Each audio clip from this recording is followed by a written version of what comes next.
오늘은 어디에 내놓아도 그 일을 할 사람이라는 제목으로 말씀을 나누도록 하겠습니다. 오늘 우리가 묵상하게 될 본문의 말씀은 골로새서 3장 22절에서 24절의 말씀을 개역 개정 성경과 세번역 성경으로 함께 보도록 하겠습니다.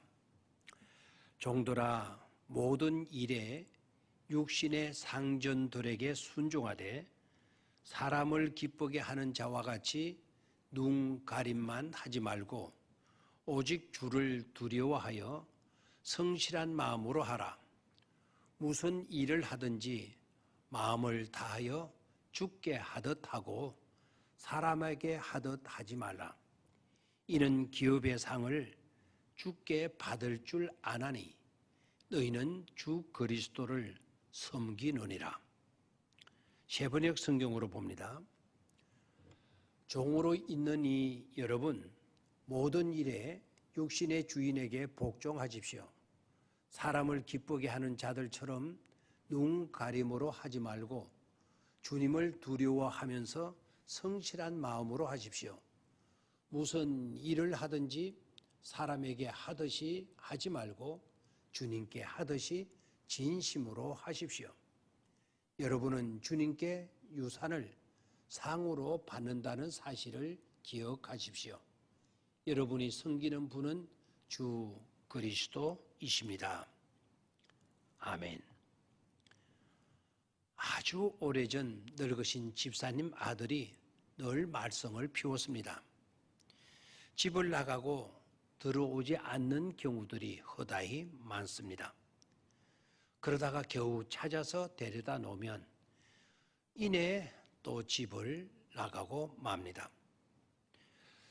제가 늙으신 집사님에게 물어봤습니다. 아들이 집을 나가면 어디로 가서 무엇을 하는 것입니까? 라고 물었더니 그 늙으신 집사님이 말씀을 하셨습니다. 나가면 고생이죠. 그 집 밖에 더 할 것이 있어요? 이렇게 말씀하시는 것입니다. 그래서 제가 거짓이라니 거짓이 무엇입니까? 라고 물었더니 도박이었습니다. 결국 그 짓을 끊지 못하고 술주정에 빠져 있었고 많은 빚을 안게 되었고 너무나도 힘들다 보니까 그는 병들어 죽고 말았습니다. 어디에 내놓아도 그 일을 할 사람. 오늘 제목은 그런 유의 일을 하는 사람을 말하지 않습니다.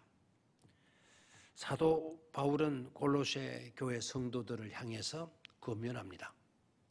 무슨 일을 하든지 마음을 다하여 주께 하듯 하라고.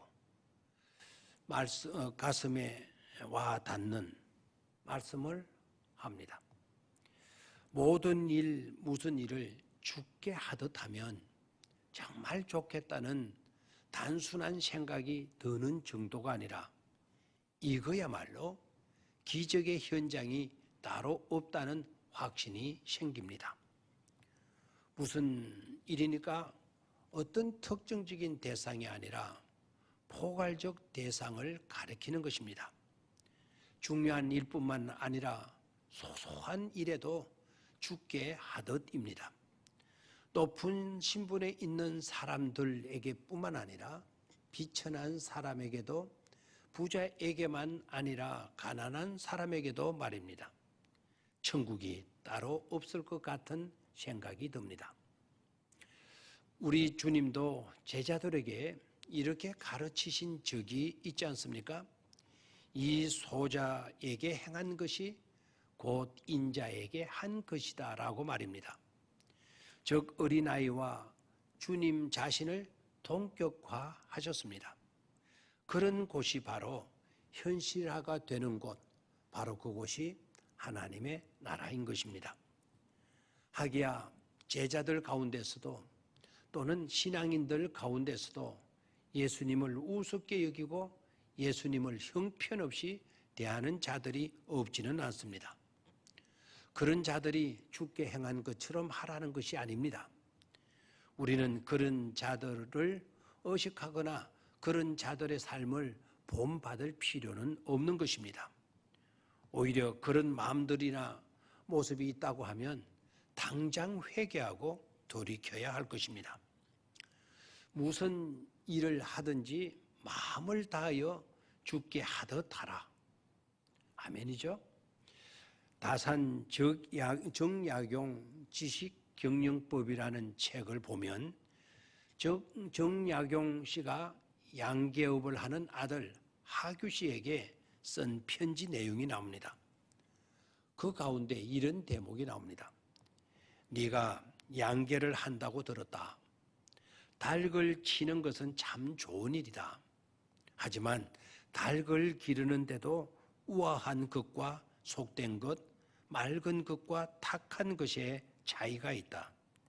진실로 농수를 숙독해서 좋은 방법을 골라 시험해 보도록 하라. 속된 일을 하더라도 맑은 운치를 얻는 것은 아주 중요한 것임을 알고 모름지기 언제나 이것을 예로 삼도록 해라. 다산 정약용은 글 읽는 선비의 양계법과 못난 사내의 양계법을 대조해서 설명합니다.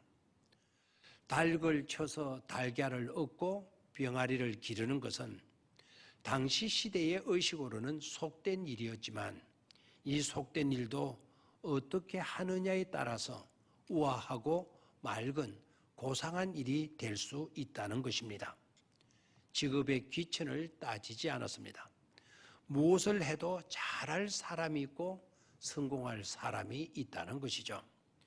그런 사람들은 주어진 환경이 어떠하든 해야 할 일이 어떤 일이건 간에 그 일을 즐기며 운치 있고 고상한 일들로 만들어가는 자들입니다. 그런데 내가 이따위 일을 하게 됐어? 라는 식의 사람도 없지는 않습니다. 마치도 그 일 때문에 자신의 품위가 떨어지는 것처럼 생각하니까 그렇게 말하는 것일 것입니다. 그러나 정약용 선생은 정반대로 여깁니다. 형편없는 일을 하겠다고 하는 아들에게 형편없는 일이라도 네가 품위 있게 일하고 고상하게 일하게 되면 그 일 자체도 고상하게 된다라는 식으로 권면합니다. 마치 사도 바울이 골로새 교인들에게 무슨 일을 하든지 주께 하듯 하라고 한 말씀처럼 말입니다. 사실 정약용 선생은 귀양살이라는 끔찍한 상황에서도 수많은 저수를 했습니다. 가난한 백성들이 쉽게 병을 치료할 수 있도록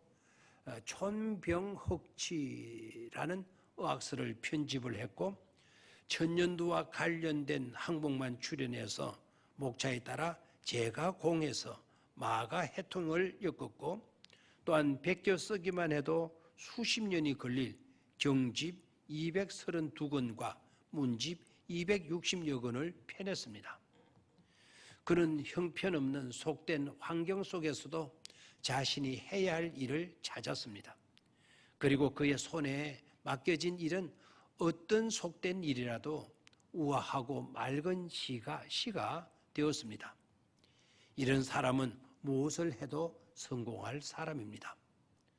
사도 바울이 권면하는 신앙인의 삶의 자세가 그러합니다.